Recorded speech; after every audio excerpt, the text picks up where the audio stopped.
కృప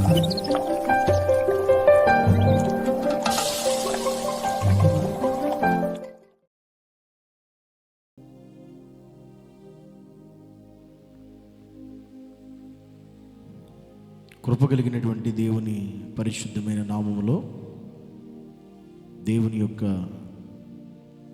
ఘనమైన నామాన్ని బట్టి ఈ ఉదయకాల సమయమందు దేవుని మాటలు వింటున్న మీ అందరికీ ప్రభు పేరిట వందనాలు, హృదయపూర్వకమైనటువంటి వందనాలు తెలియజేస్తున్నారు ప్రతి ఒక్కరికి. దేవుని సన్నిధిలో ఈరోజు అన్నదిన వాక్యాన్ని చదువుకుందాం. సామెతల గ్రంథం 15వ అధ్యాయం 16వ వచనం. నెమ్మది లేకుండా విస్తారమైన ధనముండుట కంటే యెహోవా యందలి భయభక్తులతో కూడా కొంచెము కలిగి ఉండుట మేలు. కొంచెము కలిగి ఉండడం మనకి చాలా మేలు. ఎందుకంటే మనిషి కొంచెం కలిగి ఉండడానికి ఇష్టపడడు, చాలా ఎక్కువ కావాలి అని మనిషికి అనిపిస్తుంది. మనిషి ఆశపడతాడు. ఉన్న దానితో మనిషి ఎప్పుడు తృప్తి కలిగి ఉండడు, తృప్తి చెందడు. కొంచెం మనకి సరిపోదు, మనకి చాలా ఎక్కువ కావాలి అనే ఆశ మనకి ఎక్కువ ఉంటుంది. అయితే బైబిల్ చెప్తుంది, వాక్యం ఏమని సెలవిస్తుందంటే, అసలు నెమ్మది లేకుండా విస్తారమైన ధనం ఉండడం కంటే యెహోవా యందలి భయభక్తులతో కూడా కొంచెం కలిగి ఉండుట మేలంట. ఎందుకంటే చాలామందికి విస్తారమైన ధనం చాలా ఎక్కువ ఉంటుంది, కానీ వాళ్ళ జీవితాల్లో, కుటుంబాల్లో నెమ్మది ఉండదు. ధనం చాలా ఎక్కువ ఉంది, వారికి కావాల్సినవన్నీ ఉన్నాయి, వారికి ఏ లోటు లేదు, ఏ కొరత లేదు.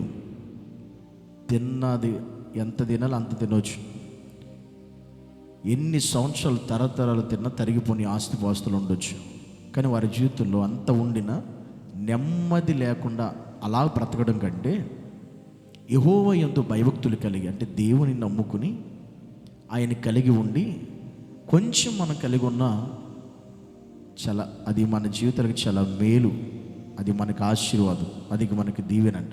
ఆ కొంచెం చాలంట మనకి. ఎందుకంటే ఏదేదో కలిగి ఉండి ఆందోళనకరంగా, కంగారుగా, కలవరంతో, నెమ్మది లేకుండా, మనశ్శాంతి లేకుండా బతకడం కంటే దేవుని నమ్ముకుని మనశ్శాంతిగా మనకున్న కొంచెంలోనే ఆ దాన్ని బట్టి తృప్తి కలిగి జీవించే జీవితం కంటే మేలుకరమైన జీవితం ఇంకోటి ఈ భూమి మీద లేదంట. కనుక ఈరోజు మనం ఇలాంటి జీవితాన్ని కోరుకోవాలి అంటే, నాకేదో ఇంత ఉంటే బాగుండు, అంత ఉంటే బాగుండు, ఇంత కలిగి ఉంటే బాగుండు, అంత కలిగి ఉంటే బాగుండు అనే ఉద్దేశంతో నువ్వు ఎప్పటికీ నెమ్మది కలిగి బ్రతకలేవు, సమాధానం కలిగి జీవించలేవు.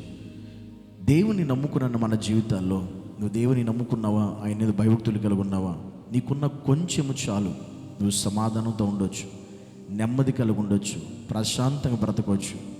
లేనిపోనివి ఆశించి, లేనిపోనివి అనుకుని, లేనిపోని వాటి కోసం పరుగులెట్టి ప్రయాసపడి నెమ్మది లేకుండా బ్రతకడం కంటే కూడా మనకున్న దాంట్లోనే దేవుని నమ్ముకుని నెమ్మది కలిగి జీవించడం మనకి ఎంతో మేలు అని వాక్యం సెలవిస్తుంది. చూస్తున్నాం ఈరోజు అనేక సమాజంలో అనేక మంది ఎంతో కలిగి ఉండి కూడా నెమ్మది లేక, మనశ్శాంతి లేక జీవితాల్లో కొంతమంది ఆత్మహత్యలు చేసుకుని చనిపోతున్న వారు మన కళ్ళ ఎదుటే మనం చూస్తున్నాం. ఎంతో సెలబ్రిటీలు అనుకున్నటువంటి వాళ్ళే, ఎంతో డబ్బు సంపాదించిన వాళ్ళే, గొప్ప పేరు, స్టార్స్ అని చెప్పుకున్నటువంటి వాళ్ళ జీవితాల్లోనే నెమ్మది లేక, ధనం ఉంది కానీ నెమ్మది లేక జీవితాలు చాలిస్తున్నారు.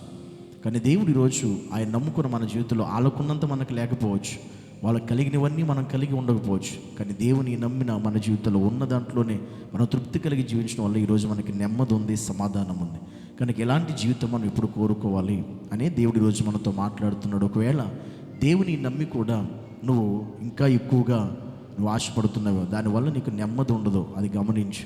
కానీ ఉన్న దాంట్లో నువ్వు దేవుని నమ్ముకుని బతికితే నెమ్మది ఉంటుంది, సమాధానం ఉంటుంది, క్షేమం ఉంటుంది, భద్రత ఉంటుంది.